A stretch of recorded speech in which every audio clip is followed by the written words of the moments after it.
panel de chefs de l'État, des anciens chefs de l'État, uta mokolo ya lobby, bayaki kokutana na tata mokonzi ya ekolo Faci Beton. Parmi les anciens chefs de l'État, Oyo, bayaki kokutana na Faci Beton, figure l'ancienne présidente de la République centrafricaine, Madame Samba, l'ancien président nigérien, Obasanjo, Yepe Azaraki na kati ya délégation. Il y a encore plusieurs autres anciens chefs de l'État. Bayaki Kusulurana Tata Mokonzi Ekolo Faci Beton Uta Mokolo ya lobby. Et puis aujourd'hui on nous signale que Bazali Bongo na Rwanda, na village natal, il y a les sanguinaires Paul Kagame pour prendre aussi langue avec Kagame, président il y a Rwanda. Donc analysant Wawa na émission na Tsa Mokola Lilo. Nos voyants militaires et les Wazachou et nos alliés burundais bazali ko consolider ma position na bango baoti ba position baoti ko zoa depuis avant-hier. Précisément la point 0 et puis plusieurs localités où ezali kuna na ba au plateau où bazali ko consolider maintenant ba position na bango en vue à kotala le lenge kani ya ko déloger na ba localité nyonso oyo ezali occupé par ba Twiranero na ba Red Tabara oyo mokonzi na bango ezali bongo Moïse Nyarugabu to ko analyser situation ya bitumba na émission na biso ya mokolo ya lelo. La diplomatie agissante ya tata mokonzi Ekolo Faci Beton, le chef de l'État Faci Beton, le 5 février, son homologue, le président américain et républicain Donald Trump, a eu sa tata mokonzi Ekolo Faci Beton na États-Unis d'Amérique, au le 5 février, pour na kotala lolenge kani ya ko consolider partenariat stratégique pour na maïmatali ba minéraux pour tolobaka ete les relations entre les États sont basées par les intérêts. Ba intérêt de eprimaka na relation entre les États. Procès général Filemon Yav Nawej Oyazalaka pour mandat à 3e zone de défense. Oyo a salaka ete ba localité belé et kwea pour bolandi ba généraux oyo ba bengisaki bango lokola ba renseigner lolenge kani ba lobi ete tangu Yav azalaka wana na 3e zone de défense.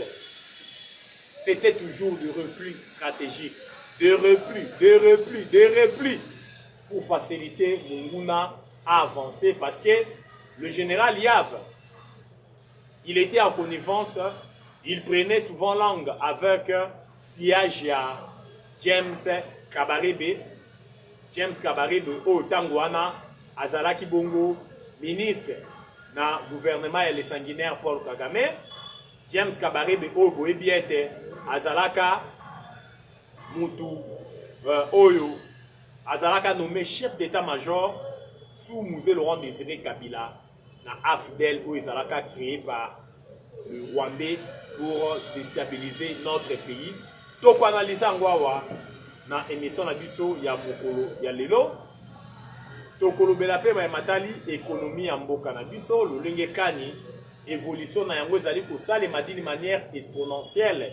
Bref, aujourd'hui, le Congo, notre pays, est debout. Tokoya Koshite, na page noire, il y a Iwa, il y a Roland Lumumba, fils cadet, il y a Emery Patrice Lumumba, Thérèse Mémoire, notre héros national. Tokolo Bela Yango, na émission na Samkolo Yandelo. Sans plus tarder, c'est votre humble serviteur, Nakombo Jonas Randou, surnommé Charles Onana. Toujours na ba chaîne na biso bomesano auto sengi na bino au s'abonner massivement.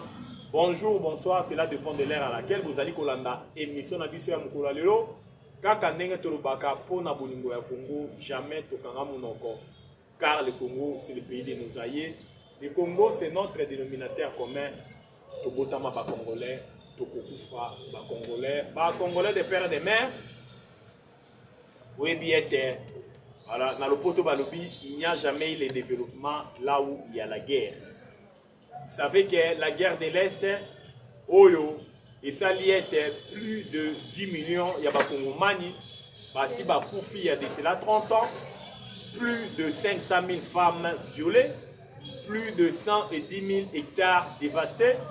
Après la Deuxième Guerre mondiale, Oyo et Kazo, Oyo et Salaka était plus de 30 millions de personnes par Koufa pour la Deuxième Guerre mondiale. C'est en République démocratique du Congo, après la Deuxième Guerre mondiale, que Bakoufi. Prévenez que Bakongomani bazali ko Koufa chaque jour. Prévenez que maman na biso bazali ko se faire violer. Nikolo nyonso. Prévenez que ba hectare ya banzete na biso ezali ko zala dévasté par le Rwandais. Ezaka ka guerre ya ba minerais. Mais eza guerre même ya banzete. Ukata banzete na biso minene okende koteka na Rwanda, na Uganda. Kaka ndenge tolobaka, c'est une guerre oyo ezalaka na ba visée économique. C'est une guerre oyo ezalaka na ba velléité expansionniste et pas il y a ba Rwandais et pas il y a le président na bango le sanguinaire Paul Kagame. Tomoni lolenge kani tozalaka na ba pour parler kuna na Rwanda. Oyo ezalaka ko kambama et pas il y a président Lorenzo oyo tango ekomi ke to signé maintenant accord final. Ba pour parler ezalaka entre le Congo et le Rwanda. Tango ekomi to signé accord final tout le monde a lolenge kani ba Rwandais ba lobaka te il faut solo la peine le M23 alors que tu dis que le M23 c'est une coquille vide tout le monde a lolenge kani ba pour parler wana ezalaka couronner l'échec parce que ba Rwandais balingaka ba bimisa ba le M23 comme problème majeur ya Itumba Est. Tango esenga que les sanguinaires Paul Kagame aya Kagame boyaka koya a déclinaka offre ya président Lorenzo. La médiation et salemaki bisika nyonso. Tu kokende na résolution 2773 ya Conseil de sécurité des Nations Unies. Tango goma na Bukavu kwei, to moni ba résolution nino yo Conseil de sécurité des Nations Unies azwaki. Oyo alakisaka implication ya ba Rwandais ya armée rwandaise. Oyo botela biso la résolution 2773 il y a Conseil de sécurité des Nations Unies pour le tout rwandaise babima na Congo sans condition mais oh le baka était le M23 il faut ezala désarmer résolution ana timukola lelo et souffraka na non applicabilité na yango pour la résolution menée zoami na Conseil de sécurité mais applicabilité nango ti le posera problème to comment na lolenge kani les Américains avec l'isolo au tata mokondiako le Fati Beton à Bandaka depuis 2019 il y a un minerai stratégique oyoyo au lieu que les Américains chaque fois pas passer par la petite fenêtre Rwanda abomaka ba Congolais aibelaka bango ba minerai apesaka bango tata mokondiako le Fati Beton à Bandaka depuis 2019 tant le président américain le républicain Donald Trump azalaka na pouvoir et que ça l'a été tant Trump à perdre le pouvoir Joe Biden à l'équipe. Joe Biden a sali kaka mandat moko. Et que ça a été Trump a son alisson à pouvoir en 2025 pour basilisa lisolo babanda qui n'a le président américain et républicain Donald Trump ou à 2019. Bah pour parachever maintenant en 2025.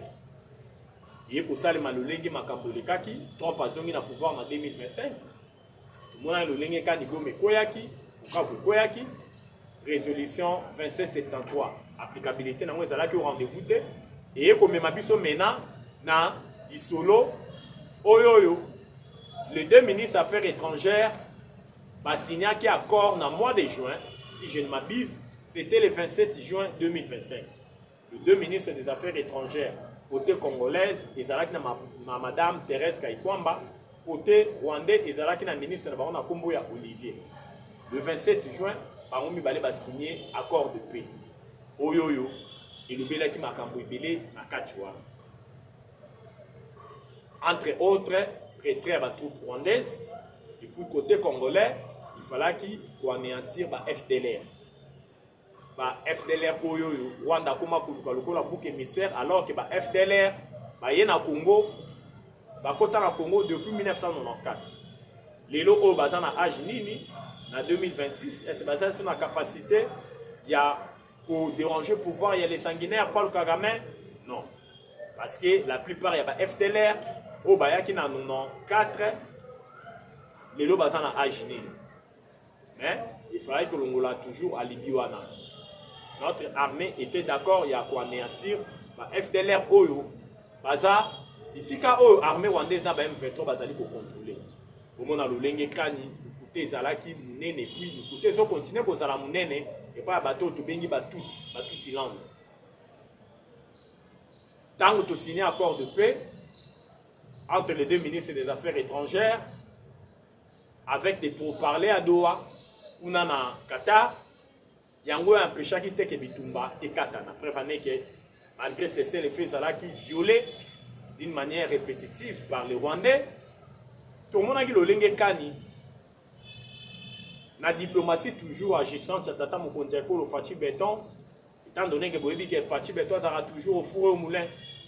Tantôt à gauche, tantôt à droite. Ici, quand tout va aller au Congo, pour qui m'y kota. Tata Mokondiako, on a vu ce Fatih Béton, à Kangami Souté, à Kangama Bokote, à Pemisa Makolonaete, à Banda qui kokende toujours, on a Koluka, Bitumba, et Sila, na partie orientale, Nambo Kanabiso, Boébiete. Tata Mokondiako, Fatih Béton, à Mizaki Nabilo Komi Balé, Karandé Balobaka, à Mizaki na politique à carotte, c'est-à-dire la diplomatie. En même temps, à Mizaki peut na politique à bâton, c'est-à-dire la guerre. En même temps, Koto Tozo Solo là, Tonimito aussi Sabitumadine n'a pas voix moko diplomatique. Mais en même temps, Koto est allé pour empêcher qu'il saute Mandouke là. Parce que vous avez bateau, tu benga na combo ya batouti. Par exemple, bateau ba encore robé na ba rapport de force. On va lingaka yo tcheye pa tche. Ce qui a moni a kokite ayembangu pokimia et salé. Yango to moni lo lenge kani. Kaka na diplomatie agissante à Tata Mokondiako le Fatih Béton. Le 4 décembre, enfin, l'accord de paix entre maintenant les deux chefs de l'État, ils ont maintenant signé Una Namboka, il y a États-Unis d'Amérique, la présence, il y a le président américain et républicain, Donald Trump. Mais tout le monde a qui accord est signé les 4, les 6 déjà accords violés. Bitumba Inungwani, kuna na axe, il y a Uvira. Na précisément na Luvungi, Oyo Bitumbe Bundamagi pendant 6 jours entre l'armée rwandaise et nos voyants militaires, le FARDC. Oyo Isala qui était Luvungi Isala qui tombé, Oyo Isala qui le la dernière verrou pour le moment on a Uvira centre. Tout le monde le lenge kani Sangé, Ipoyaki, tout le monde le lenge kani Kiliba, Ipoyi, dans ma beaucoup armée rwandaise, tout le monde peut le lenge kani Uvira centre Ipoyaki, dans ma beaucoup armée rwandaise. Et pour l'accent en face du monde que les Rwandais Rwandais, Kakandenge, la résolution 2773, et le bas qui Rwanda yondo déstabilisera Congo, Rwanda bimana Congo.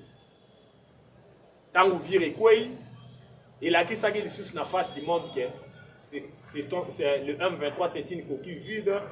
L'armée rwandaise, l'armée congolaise se bat avec l'armée rwandaise. Américain Bazala qui pesa d'ici. Pression diplomatique américaine, ça là qui pour rendez-vous. Pression militaire aussi de la part de la FARDC, Naba Wazachou, ils sont là qui au rendez-vous. Bref, en pleine réunion, na Uvira centre, na Kalundu, tout près à Port Uvira centre, il s'est tenu une réunion stratégique.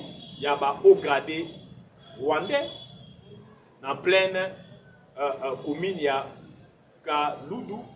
Ils ont qui bombardés par nos drones de guerre, où ils sont là qui étaient plusieurs officiers supérieurs rwandais, Perisaki, Kufaki Nakati, Yandaku Bamande Kusala, Réunion. Pression diplomatique, pression militaire, le M23 et l'armée rwandaise, ils étaient dans l'obligation, Yakou Kima Uvira, Basalim Bangouri, Bakimi Uvira, Bakimi Kiliba, nous allons nous réoccuper Uvira, centre, avec nos voyants militaires, le FARDC, et notre gouverneur Jean-Jacques Rouzi qui occupé pour réoccuper encore Uvira centre na Kiliba.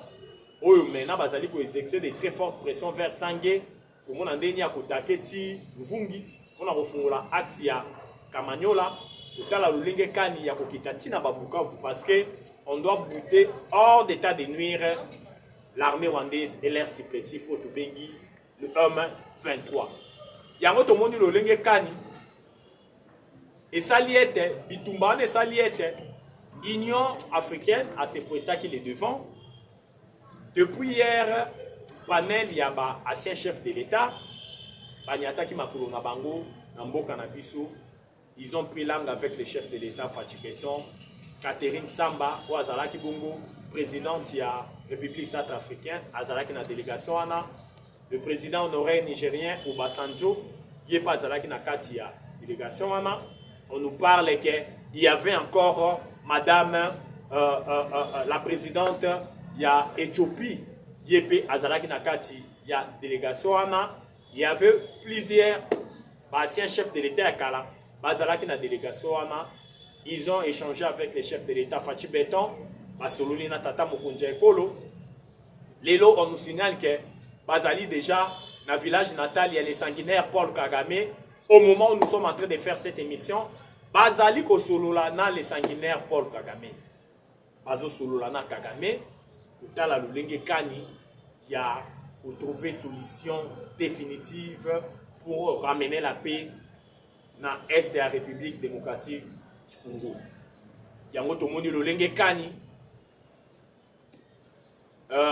diplomatie zali ko tambola lolenge kani zali ko tambola pour mettre un terme parce que même le sanguinaire Paul Kagame a déjà asphyxié parce que azali sous pression américaine, de pression de tous azimuts.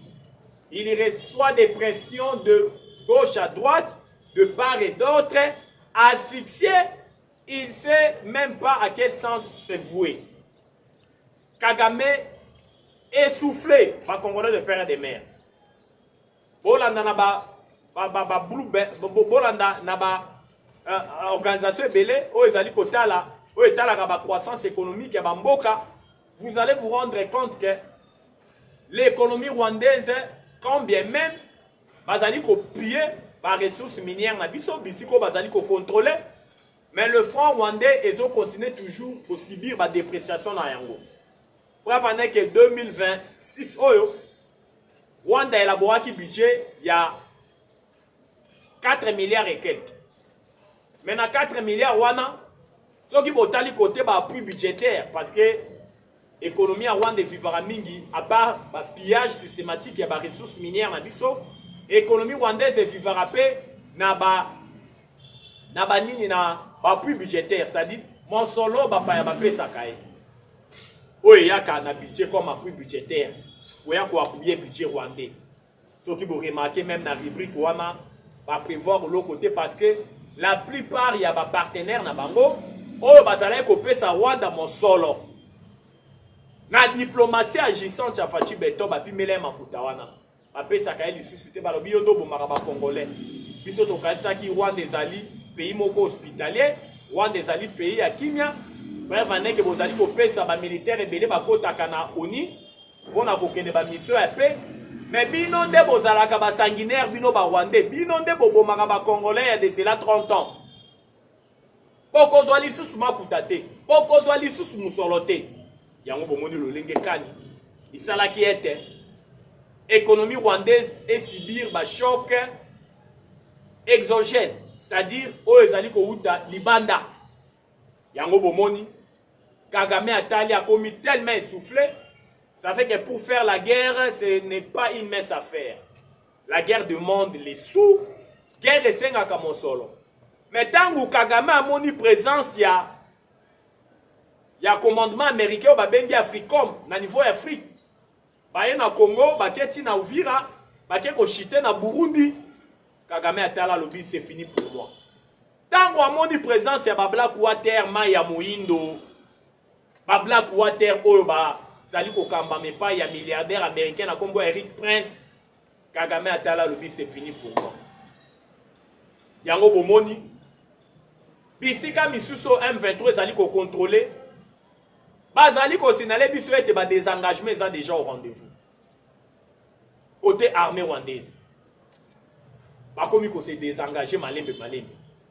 Bazali ko sinale biso ete la plupart ya ba armes lourdes na bango ezali ko kende déjà na Mushaki. Bazali ko évacuer yango. Bazali ko sinale biso ete na axe ya Walungu.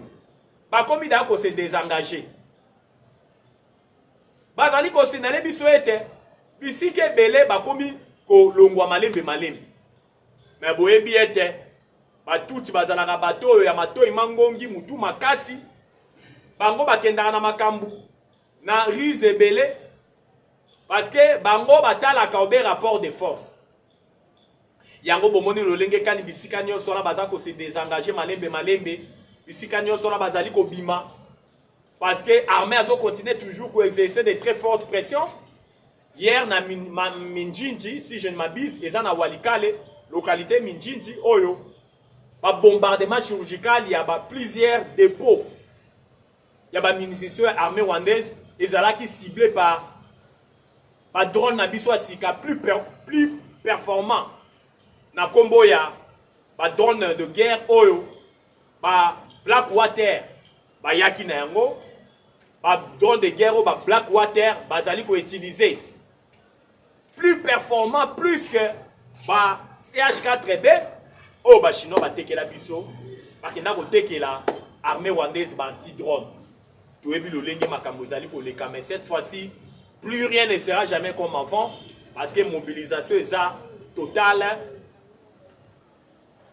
Le peuple congolais ne plus deep ba yebi nani azali ko sala nini na mboka na biso yango bomoni panel ya ba chef de l'État, il y a ancien chef de l'État après avoir rencontré les chefs de l'État Fachi Beton, après avoir échangé avec les chefs de l'État Fachi Beton, ils sont allés maintenant voir les sanguinaires Paul Kagame pour prendre langue avec lui pour n'abota la lolenge kani ya coupé c'est un avertissement parce que d'après les informations de notre possession tant baké comme na Kagame parce que baké na message ya bakondia mokili batindi bon ba iboke ndomo na Kagame boyebisa Kagame tant yango ya koluka kimia à Congo. La résolution 2773 du Conseil de sécurité des Nations Unies a violé yango a respecté yango te engagement oyo auti ko zwa na États-Unis le 4 décembre azo torpiller accord wana oyo le président américain Donald Trump a fait sa chance à Bimana Congo par la grande porte. Trump a passé parce que Qatarien, Oyo, Baza, partenaire mounene ya Rwandais. Parce qu'il faut savoir que Qatar a signé Rwanda. Plusieurs usines et raffineries à or. Parce qu'il faut savoir que l'or est apporté après plus de 20% du budget rwandais. Or, au Rwanda, Zali ko pillé na est ya mboka na biso. Ba usine mingi ya raffinerie ya or eza na Rwanda. Eza ba Qatari nde ba tia yango. Rwandair eza filiale ya Qatar Airways.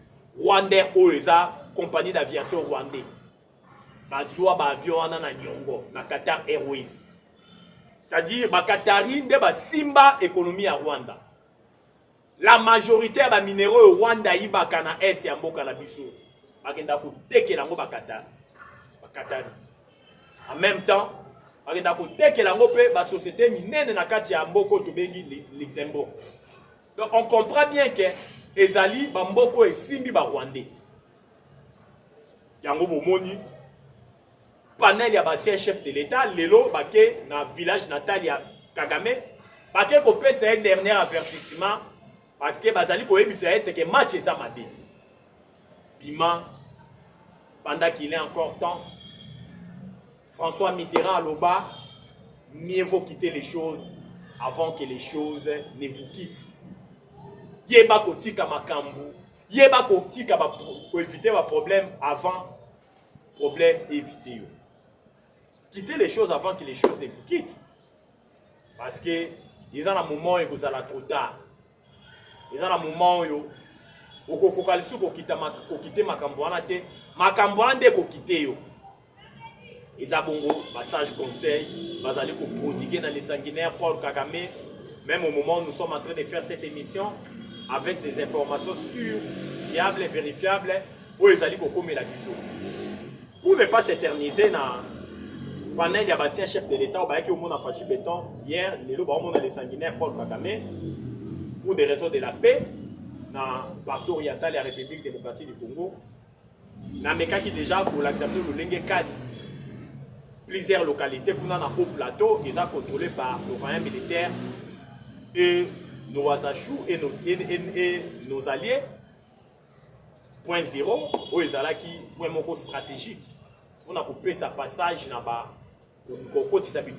la province Moussous. Mais point zéro, la contre-offensive via nos voyants militaires, les FARDC, et c'est là qui a été point zéro, ils ont récupéré. Plusieurs localités à la récupérer. Ils ont constitué un tournant moko, un revirement à ma situation à ma cambouille.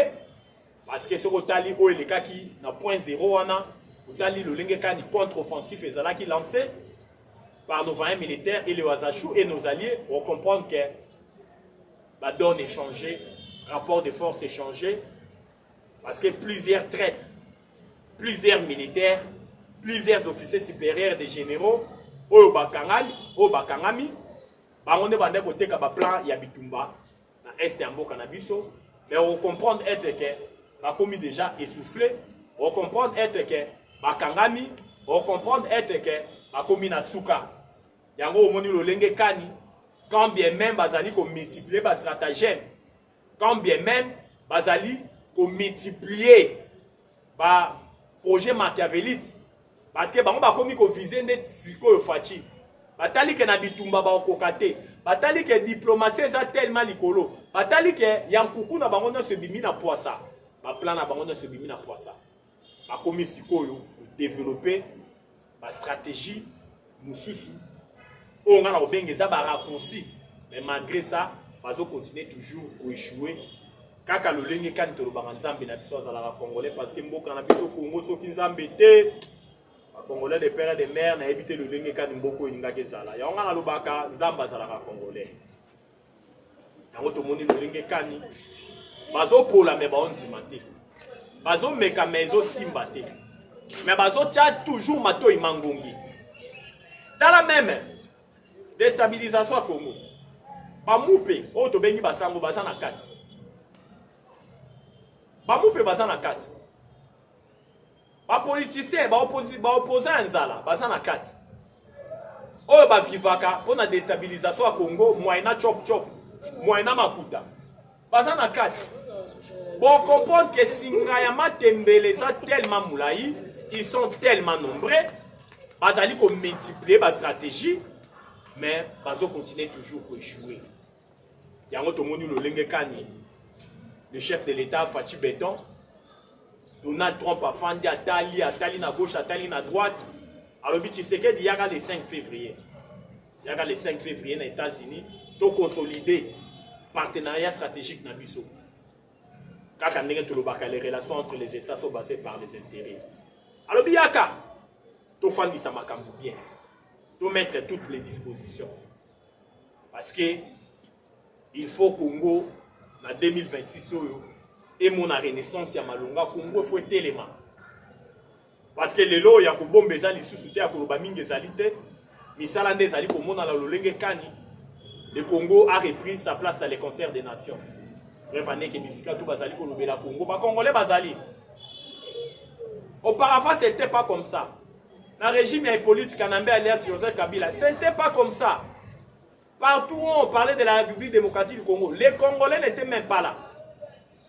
Batou ba représentant à biso ezalaka nde ba tout ilande des nilotiques même en termes ya ba bourse so ba kongomani fallait pas que ndoko tanga na ba poto na ba mboka songolo pakala c'était des Rwandais parce que on avait placé un sujet rwandais au sommet de l'État. Il a dirigé notre pays pendant 18 ans. Ce pays était enterré. Mais Tshisekedi est en train de déterrer le Congo.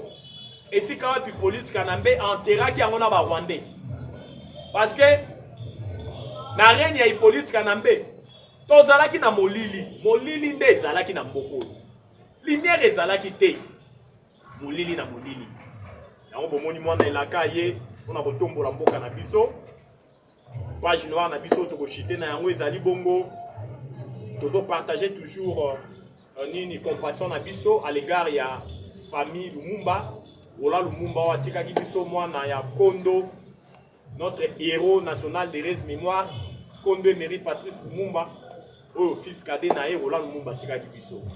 ya koloba ezalaki ebele ya koloba ezalaki ebele mais mpona lelo tosuki ya tokoya lobi kuna kotalisa bino lolenge kani mboka elalaki mboka elamukaki mpo tolobaka mpona bolingo ya Congo jamais tokanga monoko car le Congo c'est le pays de nos aïeux. Le Congo c'est notre dénominateur commun tokotama bakongolais tokokufa bakongolais mpona lelo tosuki awa numéro na biso ezali plus 243 89 77 525 44 plus 243 89 77 525 44. La patrie ou la vie, la patrie ou la vie, la patrie ou la vie, ou la vie, nous vaincrons. Je dis et je vous remercie. Ciao, à la prochaine.